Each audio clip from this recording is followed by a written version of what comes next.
बिस्मिल्लाहिर्रहमानिर्रहीम। अस्सलाम वालेकुम वरहमतुल्लाहि वबरकातुहू। नाजरीन, लाइफ लाउंज में आपका होस्ट डॉक्टर मोहम्मद इदरीस आपको वेलकम करता हूँ। आपको हमारे प्रोग्राम के फॉर्मेट का पता है, मैं as a skin specialist skin से मुताल्लिक एक टॉपिक सेलेक्ट करता हूँ। Normally most of the time वो ऐसा होता है कि जिस पे आप बात करना सुनना पसंद करते हैं या चाहते हैं या आप रिकमेंड करते हैं, या मेरे पेशेंट्स अगर उन दिनों में उस तरह के थोड़े बढ़ जाएं तो एक टॉपिक हम सेलेक्ट करते हैं और उस पर बात करते हैं। आज जो टॉपिक मैंने सेलेक्ट किया हुआ है बड़ा कॉमन है और पिछले दिनों इसके काफ़ी सारे पेशेंट्स भी आए मेरे पास, बल्कि आज भी किसी ने मुझे मैसेज करके कहा कि इसकी ट्रीटमेंट बताएं, तो मैंने उन्हें कहा कि शाम में 6 से 7 पूरा इसी पे बात होगी कि मुंह में जो छाले होते हैं, एफ्थस अल्सर जिनको हम कहते हैं, आज हम उस पर बात करेंगे। हमारे फॉर्मेट से आप वाकिफ़ हैं, हमारे साथ अपनी फ़ील्ड के कुछ एक्सपर्ट्स होते हैं जो अपनी फ़ील्ड के मुतालिक बात करते हैं। आज हमारे पहले गेस्ट हैं अल्लामा मोहम्मद ज़वार हुसैन नईमी अल अज़हरी। ये ख्वाबों की ताबीर के माहिर हैं, इनसे ख्वाबों के मुतालिक भी बात होगी। आप अगर कोई ख्वाबों की ताबीर पूछना चाहें तो आप हमें कॉल करके इनसे बात कर सकते हैं। इसके अलावा थोड़ी सी हम बात करेंगे, रमज़ान शरीफ की आमद है, तो नेक्स्ट वीक इंशाल्लाह हम कोशिश करेंगे कि आमद रमज़ान पे भी प्रोग्राम्स, दोनों प्रोग्राम्स आमद रमज़ान से मुताल्लिक़ ही करेंगे। तो आज भी हम थोड़ा सा रमज़ान शरीफ की थोड़ा सा देने की कोशिश करेंगे कि अपने माइंड सेट को चेंज करने के लिए कि किस तरह से रमज़ान शरीफ की तरफ जाना है, वो भी अल्लामा साहब से बात होगी। हमारे दूसरे गेस्ट जो हैं वो हैं डॉक्टर आरिफ उस्मान बरियार, ये फ़िज़ियोथेरेपिस्ट हैं। आज इनसे हम बात करेंगे कि फ्रोज़न शोल्डर या कंधे में जो दर्द है, फ़िज़ियोथेरेपी उसके लिए क्या करती है, और शियाटिका बड़ी कॉमन जो कमर की दर्द जो नीचे टांग में और पाँव में जाती है, उसको फ़िज़ियोथेरेपी किस तरह से क्या क्या ऑप्शंस देते हैं उस पर बात होगी। और साथ ही हम कोशिश करेंगे कि पाँव की दर्द जिसको प्लांटर फेशियाइटिस कहते हैं उस पर भी थोड़ी सी बात करेंगे। तो सबसे पहले बात करते हैं एफ्थस अल्सर, जो मुंह में छाले निकलते हैं या अल्सर बन जाता है। नाज़रीन, ये एक बड़ी कॉमन बीमारी है। आलमोस्ट 20% जो लोग होते हैं इनमें मुंह में छाले या मुंह में अल्सर का प्रॉब्लम होता है, और इसका सबसे बड़ा प्रॉब्लम यह है कि ये बड़ा पेनफुल अल्सर होता है। अगर स्किन के किसी दूसरे हिस्से पे कट लगता है या अल्सर बनता है तो वहाँ पे उतनी ज़्यादा पेन नहीं होती जितनी मुंह के अल्सर में होती है, क्योंकि उसकी 2-3 रीज़न्स हैं। एक तो ये है कि जब आप बात करते हैं, ज़ुबान मूव करती है तो वो अल्सर को टच करती है तो उससे पेन होती है। फिर जब खाना खाते हैं तब भी पेन होती है, और अगर हम चूँकि स्पाइसी खाने के आदी हैं तो थोड़े से स्पाइसेस ज़्यादा हो जाएं तो उससे भी दर्द बहुत ज़्यादा होती है। इसलिए ये एफ्थस अल्सर नॉर्मली शुरू में तो बंदों को जो है डॉक्टर के पास लेके जाता है, उसके बाद जब उन्हें पता चलता जाता है तो फिर थोड़ा कम होता जाता है, क्योंकि ये बड़े रिकरेंट होते हैं। 40% लोगों में ये बार बार होते रहते हैं। और इसके अलावा इनका जो है अनफॉर्चुनेटली फ़ीमेल पॉपुलेशन में ये ज़्यादा है, और डेंचर का भी इसमें बड़ा रोल होता है, क्योंकि इसकी जो काजेज़ हैं, जो रीज़न्स हैं, उन पर जब मैं बात करता हूँ तो इसकी रीज़न्स में सबसे बड़ी रीज़न जो है वो स्ट्रेस है।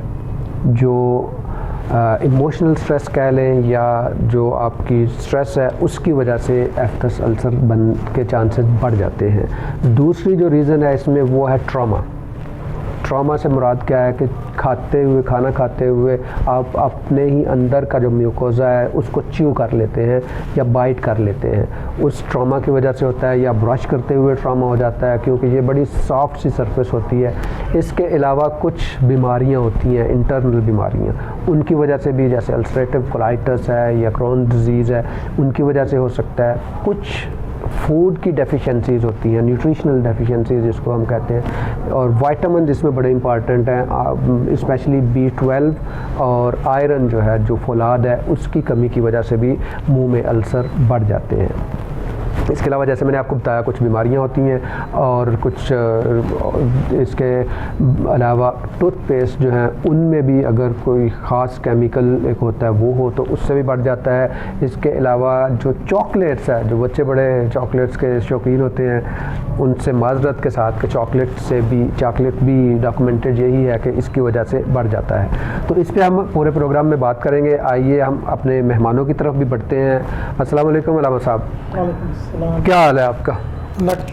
काफ़ी अरसे के बाद आपसे मुलाकात हो रही है। अच्छा, ये बताइए कि एक तो ख्वाबों के बारे में तो हमेशा हम बात करते हैं जब भी आप आते हैं, तो आज ये बताइए रमज़ान शरीफ की आमद है, थोड़ा सा फ़लसफ़ा रमज़ान पे बात करते हैं।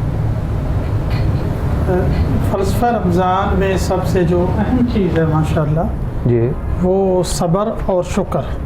ठीक, सब्र का जो है वो ज़्यादा अहमियत है। जैसे अल्लाह तबारक व तआला ने कुरान मजीद में फ़रमाया वमा खलक़तुल जिन्ना वल इंसा इल्ला लियअबुदून, ठीक, कि मैंने जिन्नों और इंसानों को अपनी इबादत के लिए ही पैदा किया। तो हमारी ज़िंदगी या पैदाइश का मकसद यही है कि हम अल्लाह ताला की इबादत करें, अल्लाह ठीक। ताला का हर वक्त शुक्रिया अदा करें, ठीक है, और अल्लाह ताला के जो अल्लाह ताला ने जिस काम से हमें रोका है उससे रुकें, और जिस काम पर अल्लाह ताला ने हुक्म दिया कि ये काम करो उस काम को हम करें।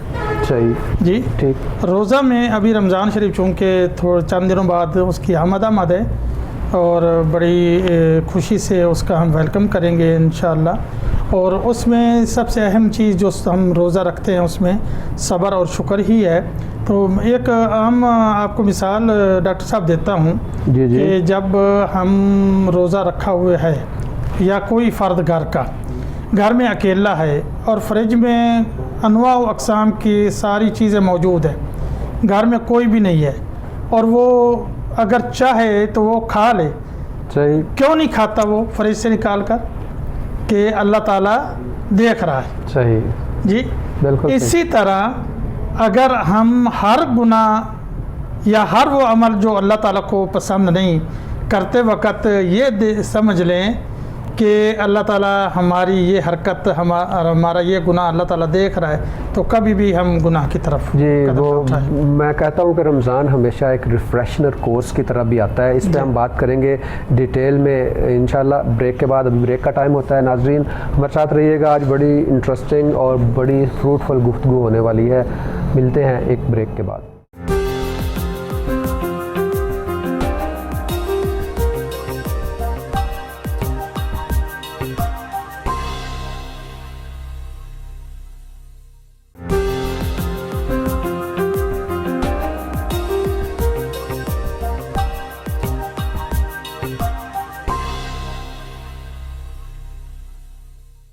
वेलकम बैक नाजरीन। तो नाजरीन आज हम बात कर रहे हैं एफ्थस अल्सर, मुंह के छालों पे, इसके अलावा रमज़ान शरीफ से मुताल्लिक, और हमारे साथ डॉक्टर उस्मान बरियार जो मौजूद हैं उनसे बात कर रहे थे हम फिजियो के मुताल्लिक। तो डॉक्टर साहब मैं आपसे बात शुरू करता हूँ। फ्रोज़न शोल्डर, जिसे पंजाबी में या आम लैंग्वेज उर्दू में कंधा जाम भी कहा जाता है, कि अगर वो शोल्डर जो है वो स्टक हो जाता है, ऊपर उठाना मुश्किल हो जाता है, मूवमेंट्स मुश्किल हो जाती हैं, तो इसमें फिजियोथेरेपी का क्या रोल है? जी अस्सलाम वालेकुम। बेसिकली इसमें कंधा जाम का जो सबसे बड़ा रोल है ना वो यही होता है कि जी आपने काफ़ी अरसे के लिए अपनी जो बाजू है उसको स्टिफ कर दिया, छोड़ दिया, मतलब उसमें अपने ओवरहेड अबडक्शन नहीं कर रहे आप, मतलब उसको बाजू को ऊपर की तरफ लेके नहीं जा रहे, उसकी वजह से भी ये जो हो सकता है। उसके अलावा शुगर सबसे ज़्यादा। अच्छा, इस पे हम बात करेंगे। नाज़रीन आते हैं एफ्थस अल्सर की तरफ, के जो मुंह के अल्सर हो जाते हैं वो, उस पे मैंने आपको बताया कि उसकी रीज़न्स क्या हैं, और बच्चों से माजरत के साथ मैंने बताया कि चॉकलेट भी उनकी वन ऑफ द रीज़न्स है, और बहुत ज़्यादा स्पाइसी डाइट्स में भी ये बढ़ जाते हैं। अब ये होते किस तरह से, इनकी सिम्टम्स क्या हैं, इस पर थोड़ी सी बात करते हैं, तो फिर हम इसको कोशिश करेंगे, क्योंकि जब तक आपको पता नहीं चलेगा तब तक इसकी ट्रीटमेंट थोड़ी मुश्किल हो जाती है। तो देखने में ये है कि आमतौर पे ये सिंगल एक ही अल्सर होता है, और दरमियान से ये येलो होता है, और जो इसकी साइड्स होती हैं वो रेड होती हैं, और बाकी की जो स्किन है वो टोटली नॉर्मल होती है। इसकी रीज़न ये होती है कि जो हमारे मुंह के अंदर का म्यूकोज़ा जिसको हम कहते हैं, जो वो बड़ा सॉफ्ट होता है, और ये चाहिए भी, क्योंकि खाने को चबाने के लिए वो जितना सॉफ्ट होगा उतना ही वो बेहतर होगा, तो उतना वो ज़्यादा हेल्प करेगा। और इसमें बहुत सारे केमिकल्स भी होते हैं, सलाइवा जो होता है उसमें, और जब अगर च्यू करते हुए हो जाए या किसी भी रीज़न से जो मैंने आपको बताई उनमें से ये अल्सर हो जाए, तो इसकी सिम्टम्स में जो सबसे पहली सिम्टम आती है वो होती है पेन की, और दर्द होती है, उसके साथ साथ अल्सर जैसे कि मैंने बताया बन जाता है, दरमियान से ही ये येलो होगा, और फिर उसके इर्द गिर्द का एरिया रेड होता है, और बाकी टोटली नॉर्मल म्यूकोज़ा होता है। दर्द इसकी सबसे पहली सिम्टम्स होती है। सिम्टम्स जो अलामात में से दर्द है और फिर वो अल्सर बना हुआ होता है। अब ये है कि जब ये बन जाता है तो उसमें प्रॉब्लम्स क्या होती है। सबसे पहली प्रॉब्लम तो ये होती है जब आप बात करते हैं तो आपकी जो ज़ुबान है जब वो मूव करती है, आर्टिकुलेट करती है, टच करेगी उस एरिया को तो दर्द होगी। बात वहीं पे दर्द पे ही आनी है कि अगर दर्द नहीं हो तो वो मुंह का जो अल्सर है उसको कोई देखता भी नहीं है, प्रॉब्लम भी नहीं होती, ये खुद से सेटल कर जाते हैं 2-3 हफ्तों में। बहुत ज़्यादा अगर बड़ा हो तो वो 4 से 6 हफ्ते लेता है, अदरवाइज़ 2 हफ्तों में ये बगैर किसी ट्रीटमेंट के भी सेटल हो जाते हैं। इसके अलावा जब हम कुछ खाते हैं, खाना खाते हुए जब पहली तो बात चबाने के दौरान दर्द होगी कि उसको डेफिनेटली ट्रॉमा मिल रहा है, और दूसरा ये है कि अगर उसमें स्पाइसेस हैं या कुछ केमिकल्स हैं तो उससे भी दर्द होती है।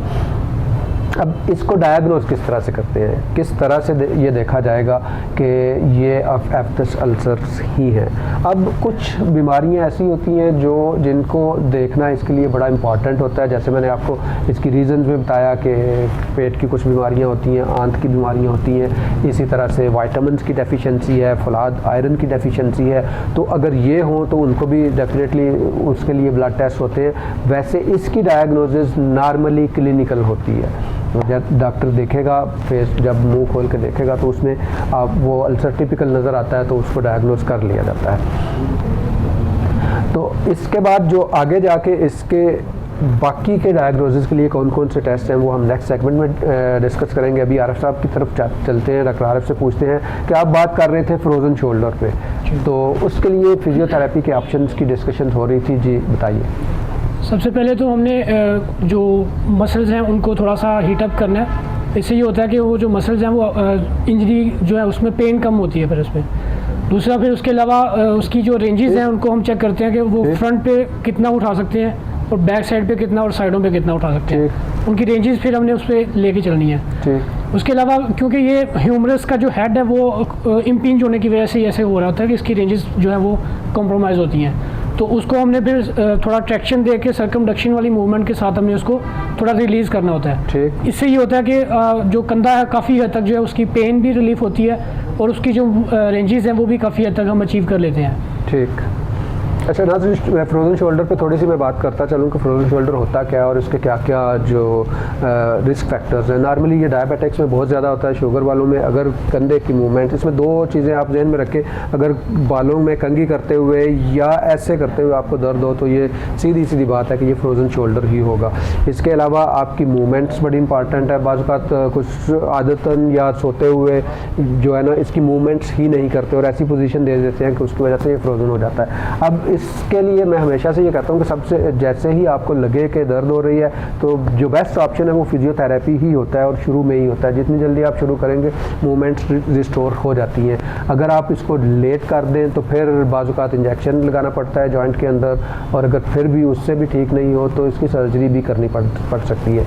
तो इसलिए कोशिश करें कि एज़ अर्ली एज़ पॉसिबल इसकी ट्रीटमेंट के लिए फिजियोथेरेपिस्ट, आप आर्थोपेडिशियन को दिखाएं, वो डेफिनेटली आपको फिजियोथेरेपिस्ट के पास भेजेंगे। कुछ सेशंस लेने से ये इंप्रूव कर जाता है। अभी हम बढ़ते हैं अलामा साहब की तरफ। अलामा साहब, बड़ी अच्छी बात आपने शुरू की थी कि रमज़ान शरीफ में जब रोज़ा रखा हुआ होता है तो उस वक्त हमें ये होता है कि अल्लाह देख रहा है, पानी नहीं पीना, जबकि पानी जायज़ है, हम जायज़ कामों से भी रुकते हैं। तो वो क्या रीज़न्स हैं कि जब रमज़ान शरीफ के अलावा हम नाजायज़ कामों को करते हुए भी हमारे जहन में नहीं आता कि अल्लाह रब्बुल इज़्ज़त तो हाज़िर व नाज़िर हैं, अल्लाह रब्बुल इज़्ज़त ने उसके अलावा फ़रिश्ते भी यहाँ पे बिठाए हुए हैं जो अच्छाई और बुराई को लिख रहे हैं। तो किस तरह से ट्रेन किया जाए कि हमें हर वक्त 12 के 12 महीने जो है ये जहन में हो कि अल्लाह रब्बुल इज़्ज़त देख रहा है, ठीक है इंसान है, गलती का पुतला है, उससे ख़ता होनी है, तौबा का भी दरवाज़ा खुला हुआ है, लेकिन उसको कितना कम करने में ये रमज़ान शरीफ हमें मदद देता है।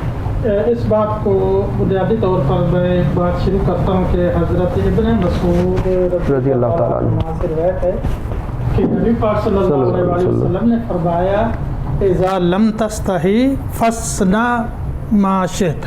अल्लाहु अकबर। अगर तुझे शर्म नहीं आती तो फिर जो कुछ मर्जी कर। सही। अक्सर डॉक्टर साहब मुशाहिदे में आइए, बल्कि मेरे तजर्बे में, कि हम जब शादी में इकट्ठे होते हैं सब, और खुशियाँ हमें सबको मिली हुई होती है, और वहाँ असर की अजान हो गई या मगरिब की अजान हो गई, बड़ी मुश्किल से डॉक्टर साहब 3-4 आदमी मस्जिद में जाएंगे, बाकी सारे उनकी नमाज ही कज़ा हो जाती है। और अगर कभी हमें आती एक और है, जब हमें कोई परेशानी हो जाती है, बेटा बीमार हो जाता है, बेटी बीमार या कुछ, सब कहते हैं चलो जी नमाज़ पढ़ो और कुरान शरीफ की तिलावत करो, अल्लाह ताला शिफा देगा। तो ये काम हम हर वक्त नहीं कर सकते हैं, तरतीब से हर वक्त कंटिन्यूस नहीं रख सकते। अल्लाह ताला ने फरमाया कि जो मेरे जिक्र से मुंह फेरता है मैं उसकी ज़िंदगी तंग कर देता हूँ। अल्लाह अकबर। तो इस वक्त इसलिए अल्लाह ताला के साथ हर वक्त हमें अटैच रहना चाहिए, अल्लाह ताला के साथ ट्रैक पर सीधा रहना चाहिए और अल्लाह ताला का जिक्र शुक्र हर वक्त हमें करना चाहिए। हर नेमत जो हमें मिलती है उसका शुक्र अदा करना चाहिए और हर गम जो मुसीबत मिलती है उसको हम नमाज पढ़कर सदक़ात देकर उससे छुटकारा पा सकते हैं हम इंशाअल्लाह। सही। तो बात हो रही थी रमज़ान में, रमज़ान में सब्र कहाँ से आ जाता है? सब्र ऑटोमेटिक जब हम रोज़ा रखते हैं तो वो ये दिल में ये यकीन होता है कि हम सिर्फ ये नहीं कि खाना पीना हमारा बंद हो गया, हर चीज़ का सब्र करना पड़ता है। सही जी, बिल्कुल सही फरमाया। मैं इसको थोड़ा सा टेक्निकलिटीज़ की तरफ लेके जाता हूँ कि साइंस क्या कहती है। हमारा जो सोशल बिहेवियर है, हमारा जो साइकोलॉजिकल बिहेवियर है ना, वो बड़ा इम्पॉर्टेंट है। अब मुझे अगर पता है ना कि मैंने 6 से 7 यहाँ पे प्रोग्राम करना है, तो उस वक्त मेरे दिमाग में जो मेरा फोकस है वो ये है कि मुझे इसी प्रोग्राम के बारे में सोचना है। लेकिन जब जैसे ही 7 बजेंगे मुझे सारे मसाइल याद आ जाएंगे। मुझे याद आ जाएगा यार आज मेरे इतने पेशेंट्स बुक थे, आज मैंने वो पेशेंट को ये देखना था, फलां का आंसर करना है, लेकिन ड्यूरिंग प्रोग्राम के टाइम में वो मुझे नहीं मिलेगा। यही चीज़ हम अपने जहन में जब फिक्स करते हैं कि सहरी से लेकर इफ्तारी तक ना मैंने खाना है, मैंने अपनी नज़रों की भी हिफाजत करनी है, मैंने इवन अपनी सोच की भी हिफाजत करनी है, तो ऑटोमेटिकली ये माइंड सेट है जो बंदे को उस साइड पे लेके जाता है। यही हम चाहते हैं कि लाइफ लाउंज के थ्रू लोगों को ये बताया जाए कि जो माइंड सेट है वही आपको आगे लेके चलता है, वही ये डायरेक्शन देता है, वही बताता है कि आपने अपने आप को किस तरफ लेके जाना है। और वो माइंड सेट सिर्फ मेरे सोचने से नहीं आएगा, वो माइंड सेट मेरे मुआशरे से, मेरे जो मुझे मिल रहे हैं या जो मेरे पास मुझ पे इन्फ्लुएंस करते हैं, उन सब ने उस पर असर करना है। क्योंकि मैंने दुनिया के मुख्तलिफ ममालिक में रमज़ान शरीफ को विटनेस किया हुआ है, तो जो मज़ा पाकिस्तान में या इस्लामिक मुल्क में आता है ना, वो किसी दूसरे मुल्क में जो नॉन मुस्लिम कंट्रीज़ है वहाँ पे नहीं होता। क्योंकि इस्लामिक कंट्री में लगता है कि हमारे ऊपर रहमतों की बारिश हो रही है। यकीनन रमज़ान शरीफ में रहमतों की बारिश होती है, वो बारिश नॉन मुस्लिम कंट्रीज़ में भी होती है, लेकिन हमें फ़ील करने में सिर्फ प्रॉब्लम इसलिए होती है क्योंकि हमारा वो माइंड सेट जो है ना वो थोड़ा सा चेंज होता है। जब आप मैं इसकी छोटी सी एग्जांपल इस तरह से भी देता हूँ कि आप यहाँ पे रमज़ान शरीफ में रोज़े रख रहे हैं, आप उसी रमज़ान में मदीना शरीफ में हाज़री के लिए चला जाए तो आपका टोटली माइंड सेट चेंज हो जाता है। आपको रहमतों का और बरकतों का जो है वो सारा चेंज नज़र आता है। इस पर हम और भी बात करेंगे आगे जाके भी। अब डॉक्टर उस्मान की तरफ आते हैं। डॉक्टर उस्मान, फ्रोजन शोल्डर पे तो हमारी बात होगी, अभी थोड़ा सा शियाटिका की तरफ आते हैं। शियाटिका है क्या? फिजियो की लैंग्वेज में या फिजियोथेरेपिस्ट इसको किस तरह से लेते हैं? बेसिकली एक शियाटिक नर्व होती है, ठीक है, जिसमें हम प्रोलॉन्ग सिटिंग की वजह से या हमारा पोस्चर ख़राब होने की वजह से तो उसमें कंप्रेशन आ जाती है। ठीक है, उस कंप्रेशन की वजह से वो ओवरऑल आपकी ना लेग में बैक साइड से वो अंगूठे तक जा रही होती है पेन। अब उसमें डिपेंड करता है कि वो स्टार्टिंग है तो वो आपकी थाई तक रहेगी, अगर वो बहुत प्रोलॉन्ग हो चुकी है और ड्यूरेशन उसकी बढ़ चुकी है तो वो आपके अंगूठे तक भी जाएगी पेन। वो जहाँ तक वो आपकी नर्व जा रही है वो फिर सारी पेन करेगी। ठीक है, अब इसकी ट्रीटमेंट बताएं। इसके अलावा ट्रीटमेंट, अब इसका हम प्रॉपर जो है ना उसको लेग जो रेज करके उसकी स्ट्रेचिंग करते हैं। इससे ये होगा कि उसकी जो नर्व है उसमें फ्लॉसिंग होगी, मतलब नर्व को हम खिंचाव में दे के फिर छोड़ रहे हैं, उससे ये होगा कि उसकी जो स्ट्रेचिंग दबाव आया हुआ है वो रिलीज़ हो जाएगा काफ़ी हद तक। ठीक, मतलब शियाटिका के लिए एक्सरसाइजेज बड़ी इंपॉर्टेंट हैं। जितनी ज़्यादा आप एक्सरसाइजेज करेंगे उतना ही वो प्रेशर रिलीज़ होगा और उतनी ही जल्दी वो बेहतर होगा। नाज़रीन, हम एक्टस अल्सर की बात कर रहे थे तो मैंने बताया कि इसकी सिम्टम्स क्या होती हैं। पेन मेनली इसकी सिम्टम होती है और अल्सर या वो जो क्रेटर बनता है वो देखने में नज़र आता है। अब इसमें जो है इसको आप थोड़ा सा इस तरह से देख लें कि अगर एक सिंगल अल्सर है तो वो 1 से 2 हफ्ते में नॉर्मली खुद से हील हो जाता है। अगर हम मेडिसिन भी यूज़ करते हैं तो वो 1 से 2 हफ्ते में हील हो जाता है। अगर 1 से ज़्यादा है मतलब, तो इसकी फिर डायमेंशन जो है ना कि कितना बड़ा है ये भी बड़ा इंपॉर्टेंट होता है। जो माइल्ड लेवल में है वो 5 सेंटीमीटर से कम होता है तो वो जल्दी ठीक हो जाता है। जो थोड़ा सा मॉडरेट की तरफ जाता है वो 10 सेंटीमीटर तक जाता है, क्योंकि वो बड़ा होता है इसलिए उसको हील होने में भी उतना ही उसी हिसाब से टाइम लगता है। और जो सीवियर है या मल्टीपल अल्सर्स हैं वो उनको थोड़ा सा और ज़्यादा टाइम लगता है। इसमें 2-3 चीज़ें याद जहन में रखने की ज़रूरत है कि एक तो ये है कि अगर एक अल्सर 4 से 6 हफ्ते में ठीक नहीं हो रहा, आपने डॉक्टर को नहीं दिखाया हुआ तो ज़रूर डॉक्टर को दिखाएं, क्योंकि जो कैंसर्स हैं, मुंह के कैंसर्स हैं, वो भी अल्सर की सूरत में ही आते हैं। शुरू में ऐसा ही लगता है जैसे एक अल्सर बना हुआ है, लेकिन वो हील नहीं होता, वो बार बार आता रहता है और हील होता ही नहीं है। अगर 4-6 हफ्ते से ज़्यादा भी हो जाए तो फिर जो है उसकी बायोप्सी करनी पड़ती है। बायोप्सी जो है वो सिंपल टेस्ट होता है, उसमें हम करते क्या है कि वहीं से थोड़ा सा जो है एक पीस निकाल के लेबॉर्ट्री में भिजवा देते हैं, तो वो फिर उसको अंडर माइक्रोस्कोप देखते हैं कि उसमें जो सेल्स हैं या उसकी जो बनावट है वो किस तरह की है। उस बनावट में अगर कोई डेंजरस सेल्स नज़र आए तो वो फिर अल्सर जो है वो कैंसर की तरफ होता है। तो मुंह का कैंसर भी एक कॉमन बीमारी है, उसके लिए फिर ऑन्कोलॉजिस्ट को या जनरल सर्जन को या उसके कैंसर के स्पेशलिस्ट को दिखाना ज़रूरी होता है। इसमें टाइम फैक्टर जो है ना, सबसे ये ज़रूरी नहीं है कि जो हील नहीं हो रहा वो यकीनन कैंसर ही होगा, ऐसा नहीं है। हो सकता है कि वो रिपीटेड ट्रॉमा आपको मिल रहा है और उसको टाइम ही नहीं मिल रहा हील होने का, उस वजह से वो हो रहा है। तो वो फिर दरमियान में एक ल्यूकोप्लाकिया भी होता है। मैं वो बहुत सारी टेक्निकल बातें इसलिए नहीं करता कि फिर वो जो इंटरेस्ट है वो डेवलप नहीं हो पाती, क्योंकि मेरे ऑडियंस जो है वो डॉक्टर्स नहीं है। मैं डॉक्टर्स को यहाँ पे ज़्यादा एड्रेस नहीं कर रहा होता, इसलिए मेरी कोशिश ये होती है कि वो बात की जाए जो घर के लाउंज में बैठ के करें और हर बंदे को उसकी समझ आ जाए। और दूसरी ये है कि मैं कोशिश करता हूँ कि डराया भी ना जाए कि बस वो पैनिक ही हो जाए कि यार पता नहीं ये कैंसर से नीचे बात ही कोई नहीं होती। कैंसर बहुत रेयर होते हैं, लेकिन हैं डेफिनेटली, वो होते तो हैं।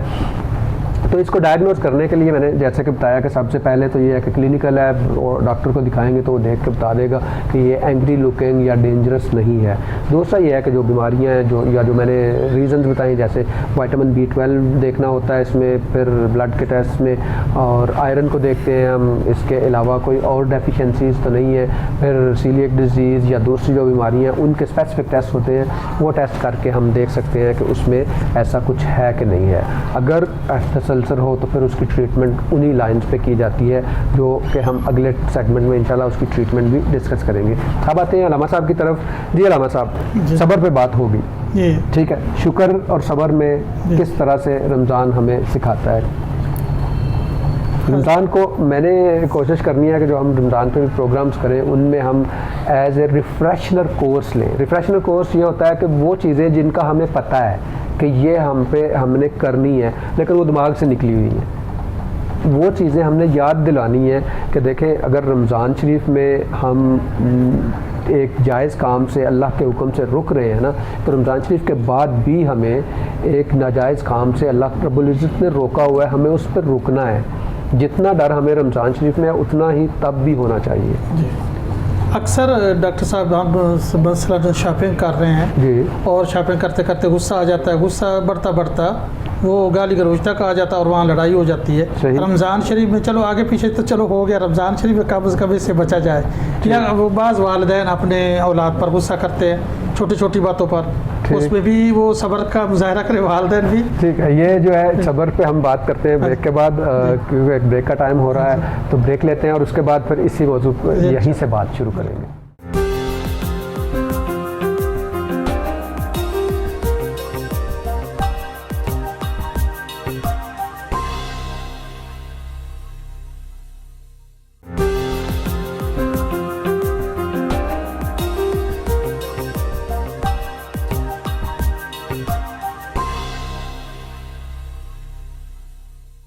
वेलकम बैक नाजरीन। आज हमारी बात हो रही थी एफ्थस अल्सर, मुंह के जो छाले हैं उन पे, तो उनकी ट्रीटमेंट जो ऑप्शंस हैं, उसकी डायग्नोसिस की बात हो गई, उसकी सिम्टम्स की हो गई, तो अभी उसकी ट्रीटमेंट की तरफ आते हैं। तो ट्रीटमेंट में सबसे पहले तो ये है कि कुछ जर्नल मेजर्स हैं, रूटीन की बातें हैं जिनको करके हम इनको कम कर सकते हैं। सबसे पहला तो ये है कि अपने ओरल हाइजीन, जो मुंह की हाइजीन है, उसको बेहतर करने की कोशिश करें कि गैर ज़रूरी केमिकल जैसे पान, छालिया और इस तरह की स्मोकिंग वगैरह है उसको अवॉइड किया जाए ताकि मुंह के अंदर प्रॉब्लम्स कम से कम हो। दूसरी चीज़ जो है इसमें डाइट बड़ी इंपॉर्टेंट है, क्योंकि मैंने जैसे बताया कि विटामिन B12 और आयरन की डेफिशिएंसी की वजह से होते हैं। उसको जो डाइट है उसको प्रॉपरली बेहतर करें, बैलेंस डाइट लें। विटामिन्स, अगर आपको लगता है कि विटामिन्स की कमी है तो आप विटामिन्स अवेलेबल हैं, B कम्प्लेक्स भी मिल जाता है, आयरन भी रूटीन में आराम से मिल जाते हैं, वो आप यूज़ कर सकते हैं। तीसरी चीज़ जो है, पेस्ट जो है वो कोशिश करें कि जितने लेस केमिकल्स वाले हैं टूथपेस्ट वो यूज़ करें। चबाते हुए, जब आप खाना चबा रहे हैं तो उस वक्त कोशिश करें कि खाना खाते हुए बात ना की जाए और कंसंट्रेशन के साथ इस तरह से च्यू किया जाए कि उसमें प्रॉब्लम नहीं हो। और तीसरी चीज़ जो है, डेंचर बड़ा इंपॉर्टेंट है। अगर दांतों की अलाइनमेंट ठीक नहीं है तो यकीनन वो च्यू करते हुए आपको वो देगी, ट्रॉमा करेगी, कटेगा, तो उससे वो अल्सर बनेगा। इसके अलावा अगर कोई और बीमारी है, जैसे मैंने आंतों की बीमारियां या दूसरी चीज़ों की बात की, तो वो उनको जो है आप डॉक्टर से मशवरा करके उनको ट्रीट करेंगे। इसके अलावा स्ट्रेस की बात हुई थी कि stress is one of the reason, stress की वजह से ये होते हैं, तो स्ट्रेस को रिड्यूस करने की कोशिश करें कि जितना कम से कम स्ट्रेस लें वो बेहतर होगा। अब आते हैं ट्रीटमेंट की तरफ कि इसका इलाज क्या है। इलाज के लिए सबसे पहले तो ये है कि माउथ वाश वो आप यूज़ करें। एंटीबायोटिक माउथ वाश मिलते हैं ताकि वो बैक्टीरियल इन्वॉल्वमेंट कम से कम हो। और इसके बाद कुछ क्रीम्स होती हैं जिनमें एंटीबायोटिक्स वाली क्रीम्स भी होती हैं और स्टीराइड्स की क्रीम भी होती हैं, वो लगा सकते हैं। और इसके अलावा लोकल एनेस्थेटिक्स क्रीम होती हैं जो उसको नम कर देती हैं और नमनेस की वजह से दर्द नहीं होती और वो हीलिंग उसकी थोड़ी बेहतर हो जाती है। फिर अगर ये लंबा चलता है या और दूसरे प्रॉब्लम्स होते हैं तो वो उसको उस हिसाब से ट्रीट किया जा सकता है। और पीछे जो एक चीज़ जो मैं इसमें थोड़ी सी और बताना चाहता हूँ कि 2-3 बीमारियाँ होती हैं, जैसे HMF hand, foot and mouth disease होती है, उसमें भी अल्सर होते हैं, उसकी ट्रीटमेंट अलग होती है। और इसी तरह से हर्पीज़ अगर हो जाए तो वो काफ़ी ज़्यादा पेनफुल होता है और उसकी ट्रीटमेंट भी, जब भी अगर एक अकेला अल्सर है तो उसको आप घर पे भी देख सकते हैं, वो ठीक हो जाएगा। अगर एक से ज़्यादा है तो कोशिश करें कि वो आप डॉक्टर को दिखा सकें। अब मैं आता हूँ डॉक्टर उस्मान बरियार की तरफ और इनसे पूछते हैं कि प्लांटर फेशियाइटिस या जो पाँव में सुबह सुबह उठते हुए दर्द होता है और कहा जाता है कि इसकी सिंपल निशानी जो मेडिकल में हम लोग कहते हैं कि जब आप सुबह उठ के पाँव रखते हैं ज़मीन पे तो कहते हैं यार मेरी एड़ी में बहुत ज़्यादा दर्द हो रहा है, ये पाँव ज़मीन पे नहीं लग रहा। इसको टेक्निकल लैंग्वेज में प्लांटर फेशियाइटिस कहा जाता है। जी, इसकी क्या ट्रीटमेंट है फिजियो में? इसमें सर इसकी पहले तो वजह देखते हैं ना कि वजह क्या है इसकी। अगर प्लांटर फेशियाइटिस है तो वो होता क्यों है। ठीक है। बेसिकली ये बहुत ज़्यादा जो जिनका खड़े होने का काम है, जो हेक्टिक रूटीन है जिनकी, उनके लिए ज़्यादा है। इसमें यह है कि सॉफ्ट शूज़ नहीं पहन रहे, वो हार्ड सरफेस होगी नीचे से इसमें। और उसके अलावा वो फ्लैट फुट होने का उनका ख़तरा होता है, मतलब ये जो अंदर आर्च होती है वो आर्च उनकी मिसिंग होती है। ठीक है। जिसकी वजह से वो होता है कि उनकी जो पेन है वो मुसलसल रहती है। तो उसमें हमने क्या करना होता है, एक एर्गन टूल की तरह हमारे पास पड़ा होता है, उसको हम यूज़ करते हैं, उसका हल्का सा मसाज करते हैं उसके ऊपर। ठीक है। उससे ये होता है कि उनकी जो आर्च है वो दोबारा से डेवलप होना शुरू हो जाती है। ठीक है। अच्छा, तो ये कितना टाइम लगता है और कितनी इसकी ट्रीटमेंट के चांसेस होते हैं? डिपेंड करता है सर ये कि पेशेंट कितनी जल्दी हमारे पास आ गया। अगर तो वो स्टार्टिंग फेज़ में आ गया, उसकी आर्च बिल्कुल अभी ख़त्म नहीं हुई है, मतलब अभी थोड़ा समझ लें कि स्टार्टिंग फेज़ है, तो उसमें नंबर ऑफ सेशंस कम लगते हैं। लेकिन एक पेशेंट है जिसका फ्लैट फुट हो चुका है टोटली, अब उसमें नंबर ऑफ सेशंस लगेंगे, ज़्यादा लगेंगे, लेकिन वो रिकवर हो जाता है उसमें भी। ठीक है। ये बड़ी रिकरेंट होती है, एक दफ़ा जब हो जाए तो ये बार बार भी हो जाती है और ये प्रॉब्लम होती तो ये सारी मैकेनिकल ही है। अच्छा, अब हम आते हैं अलामा साहब की तरफ। जी अलामा साहब, आप बात कर रहे थे रमज़ान शरीफ में सब्र और शुक्र। अल्लाह अज़्ज़ा वजल अपने किताब कुरान करीम फुरक़ान हमीद में फरमाता है, इन्नमा युवफ़्फ़स-साबिरून अजरहुम बिग़ैरि हिसाब। जी सुभान अल्लाह। सब्र, कोई जुल्म कर रहा हो या बीमारी है उस पर सब्र करना, या गम या परेशानी या कोई टेंशन है या जुल्म ज़्यादती कर रहा है शौहर मसलन बीवी पर, या बीवी हुक्म अदूली कर रही शौहर पर और शौहर पर वो ज़्यादती हो रही है, या एक किसी को औलाद नहीं हो रही उस पर सब्र करना, कारोबार बिज़नेस नहीं चल रहा उस पर सब्र करना, या मुलाजमत नहीं मिल रही है तो उस पर सब्र करना। इंशाअल्लाह अल्लाह ताला से दुआ करे और नमाज़ पढ़े और नफल पढ़े और दुआ करे बार बार अल्लाह ताला की बारगाह में, इंशाअल्लाह उसके सारे मसले हल हो जाएंगे। हर चीज़ पे सब्र करना ज़रूरी है हमारे लिए, यानी कि सब्र का दामन हम छोड़ दें और अपनी बीमारी में चले जाएं, टेंशन में चले जाएं, नहीं, सब्र करें। इंशाअल्लाह अल्लाह ताला सब्र करने वालों का साथ देता है और इन्नल्लाह मअस-साबिरीन, ये भी कुरान मजीद में आया है। सही, बिल्कुल सही फरमाया आपने।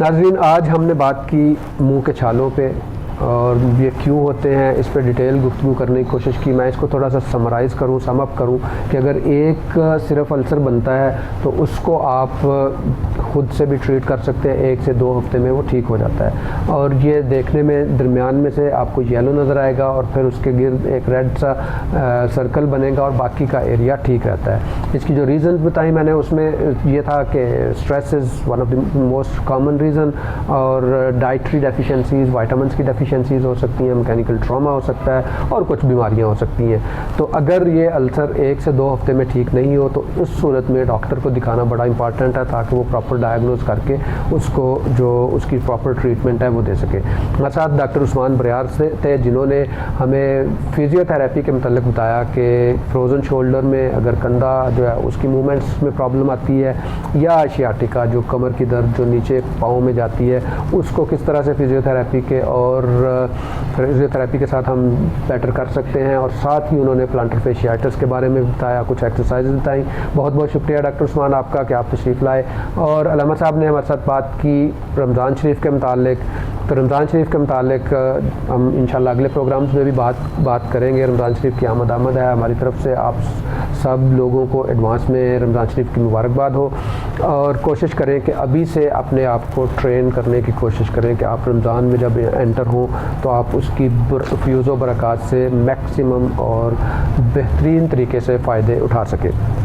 मैं अपने मेहमानों का शुक्रिया अदा करता हूं और टेक होम मैसेज के लिए वही बात जो आफ्टर सल्सर में मैंने बार बार की कि स्ट्रेस बहुत सारी बीमारियों की एक सिंपल रीज़न होती है। कोशिश करें कि टेंशन लेने से अवॉइड किया जाए, ये आपके हाथ में होता है। आप जितना ज़्यादा गैर ज़रूरी फोकस बढ़ाएंगे उतनी ज़्यादा स्ट्रेसेस बढ़ती जाएंगी। मेरे एक प्रोफेसर थे, वो कहा करते थे लेट देम प्ले, कि हर किसी का अपना अपना माइंडसेट होता है, अपना अपना तरीक़ाकार होता है। मुमकिन है वो अपनी नीयत के हिसाब से उसको अच्छा करने की ही कोशिश कर रहे हो, लेकिन आप उसमें इन्वॉल्व हो के और उसमें मुख्तलिफ नुक्स निकाल के शायद उसको तो इतना प्रॉब्लम ना दे रहे हो, लेकिन अपने आप को स्ट्रेस में ले जाके आप अपनी हेल्थ पे और अपने माइंडसेट पे, अपनी सोच के स्टाइल पे बहुत सारे मसाइल पैदा कर सकते हैं और वो मसाइल आपके साथ जाएंगे। मैं हमेशा कहता हूँ कि अगर आप एक बंदा सिक होता है तो वो वही बंदा है जो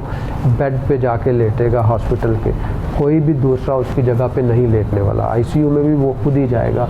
इसलिए कोशिश करें कि स्ट्रेस को जितना आप कम से कम जितना आप स्ट्रेस लें और जितना ज़्यादा से ज़्यादा अवॉइड कर सकते हैं, उसी से आप बहुत सारी बीमारियों से और बहुत सारे मसाइल से बच सकते हैं। इसी के साथ आपका मेज़बान डॉक्टर इदरीस लाइफ लाउंज से आपको अल्लाह हाफिज़ कहता है और इंशाअल्लाह अगले प्रोग्राम में एक नए टॉपिक के साथ, एक नए मौजू के साथ और नए मेहमानों के साथ आपसे बातचीत होगी। आप हमारे प्रोग्राम को ज्वाइन कीजिएगा। अल्लाह हाफिज़। अस्सलामु अलैकुम वरहमतुल्लाहि वबरकातुहू।